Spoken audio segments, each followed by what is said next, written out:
সেই ৩৬ বছর পরে এসে আজও সবাই মনে করছেন এইটাই বাংলাদেশের গণতন্ত্রের জন্য সবচাইতে গ্রহণযোগ্য ফর্মুলা, অর্থাৎ নির্দলীয় নিরপেক্ষ তত্ত্বাবধায়ক সরকারের অধীনেই বাংলাদেশে একটি ফ্রি, ফেয়ার, ইম্পার্শিয়াল এবং ক্রেডিবল নির্বাচন অনুষ্ঠান হওয়া সম্ভব।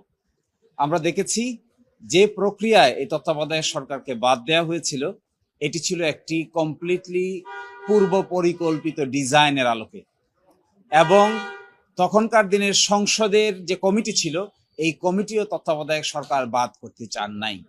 এক ব্যক্তির ইচ্ছায় এই তত্ত্বাবধায়ক সরকারকে বাদ করে বাংলাদেশে একটি ডিকটেটর বা একনায়কতান্ত্রিক শাসন ব্যবস্থার জন্ম হয়েছে।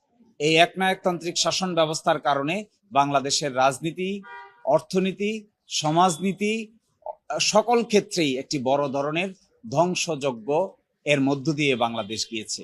আবার আমরা এখন আলোচনা করে এটির প্রয়োজনীয়তা ফিল করছি যে যদি নির্বাচন ব্যবস্থাকে সঠিক নিয়মের উপর দাঁড় করাতে হয়, তাহলে আমাদেরকে তত্ত্বাবধায়ক সরকারের যে ফর্মুলা আছে, এই ফর্মুলার মধ্যেই যদি আমরা যেতে পারি, এটাই হবে আমাদের জন্য জাতিগতভাবে সবচাইতে গ্রহণযোগ্য মাধ্যম।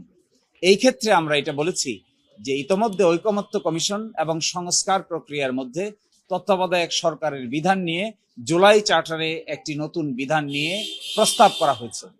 আমরা এটা দেখিয়েছি আদালতকে যে আগামীতে আদালত যে আদেশেই পাস করেন না কেন, এটি যেন জুলাই সনদের সাথে কিংবা তত্ত্বাবধায়ক সরকার নিয়ে জুলাই সনদের যে আলোচনা হয়েছে এর সঙ্গে কনফর্ম হয়, মিল রেখে হয়। অন্যথায় টোটাল রিফর্ম প্রক্রিয়াটা অনেকটাই নষ্ট হয়ে যেতে পারে, রিফর্ম প্রক্রিয়াটা অনেকটাই ক্ষতিগ্রস্ত হতে পারে।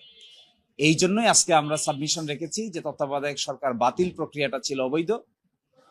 14 জন জজের মধ্যে মাত্র আপিল বিভাগের 4 জন জজ এটিকে বাদ করেছেন, এবং হাইকোর্ট ডিভিশনের বাকি 7 জন, আপিল বিভাগের বাকি 3 জন, সেই 10 জনই কিন্তু এটি রাখার পক্ষে মতামত দিয়েছিলেন। আর আমি এটাও বলেছি তৎকালীন দিনে মাইনরিটি জাজ যারা ছিলেন 3 জন যে মতামত দিয়েছেন, আজকে 11-12 বছর 14 বছর পরে এসে মনে হচ্ছে এটিই হলো সঠিক মতামত। মেজরিটি সঠিক মতামত না, এটিকে আইনের ভাষায় বলে প্রফেটিক ডিসেন্ট, অর্থাৎ যে মত পার্থক্য পরবর্তীতে সত্য প্রমাণিত।